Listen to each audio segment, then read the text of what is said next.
దేవుని పరిశుద్ధ నామమునకు మహిమ కలుగునుగాక. ఆమేన్.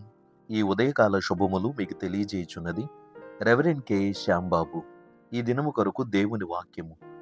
తాను శోధింపబడి శ్రమ పొందెను గనుక శోధింపబడు వారికిని సహాయము చేయగలవాడై ఉన్నాడు. హెబ్రీ పత్రిక 2వ అధ్యాయము 18వ వచనము. ప్రభునందు ప్రియులారా, లోకములో చెప్పుకోవడానికి మన చుట్టూ ఎందరో ఉన్నా వారందరూ మనకు తగిన సహాయకులు కారు. ఎందుకంటే కొందరు కొంతవరకు, కొందరు కొంతకాలమే, మరికొందరు కొన్ని విషయములలో మాత్రమే సహాయం చేస్తారు. కానీ ఎల్లకాలము ప్రతి విషయములో మనకు సహాయం చేయలేరు. కానీ దేవుడు మనకు సమస్తమైన విషయములలో సదాకాలము సహాయం చేయవాడై ఉన్నాడు. మనకు కలిగే ప్రతి విధమైన శ్రమ శోధనలలో మరి అధికముగా మనము ఏం చెయ్యాలో అనేది యేసు ప్రభు యొక్క ఆత్మీయమైన నడిపింపులోనే నేర్చుకొనగలం. శ్రమ శోధనలను జయించు విషయములో యేసు ప్రభు గొప్ప అనుభవజ్ఞుడై ఉన్నాడు. శోధకుడైన సాతాను యేసు ప్రభువును అనేక విషయములలో శోధించుచు శ్రమల పాలు చేసిన ప్రభువు వానిని ఎదిరించి గెలిచాడు.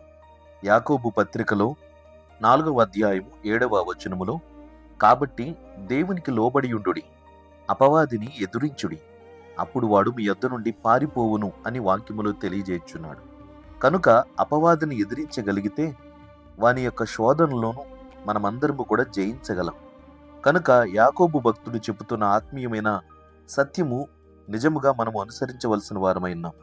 శోధనలు శ్రమలు జయించాలంటే ఆ శోధనలకు కారణమైన సాతానును ఎదిరించగలగాలి. అందుకు తగినటువంటి సిద్ధపాటు మనము కలిగి ఉండాలి. ఆ సిద్ధపాటులో ముఖ్యముగా మనము దేవుని వాక్యపు లేఖనాలను అనుదినము చదువుతూ అనుభవాన్ని కలిగి ఉండాలి.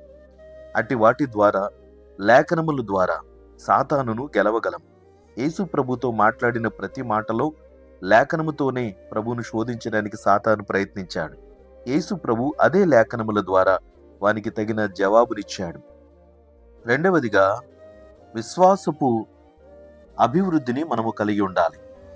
కనుక విశ్వాసమును పెంపొందించుకున్నట చేత మనము మరింత శక్తివంతులం అవుతాం. అవిశ్వాసులైన వారు శోధనలలోనూ శ్రమలలోనూ పడతారు.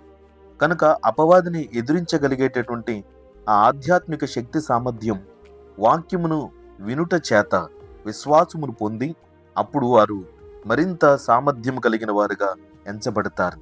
మూడవదిగా, ప్రార్థన అనుభవమున అనేది మనం కూడా కలిగి ఉండాలి. ఇన్ని కలిగి ఉండి ప్రార్థన చేయకపోతే ప్రయోజనము లేదు. ప్రార్థనను, ఖడ్గమును మనము చేబూని అపవాదిని ఎదిరించగలగాలి.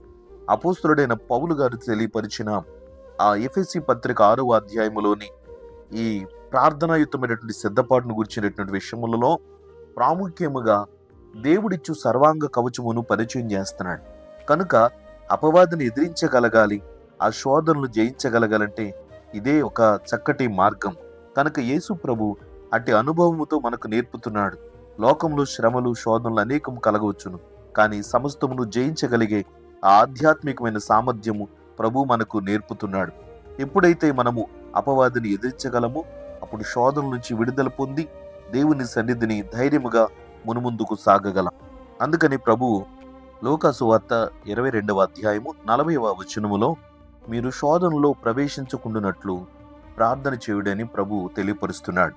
కనుక ఆధ్యాత్మికమైన ఈ నేర్పును ప్రభు వలన మనము నేర్చుకున్న వారమై ఆత్మీయమైన భౌతిక జీవితములో శ్రమ శోధనల నుంచి విడుదల పొందుటకు మనము ఉపాయము పొందగలం.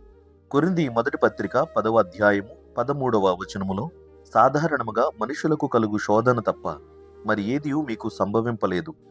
దేవుడు నమ్మదగినవాడు, మీరు సహింపగలిగినంత కంటే ఎక్కువగా ఆయన మిమ్మును శోధింపబడనీయడు.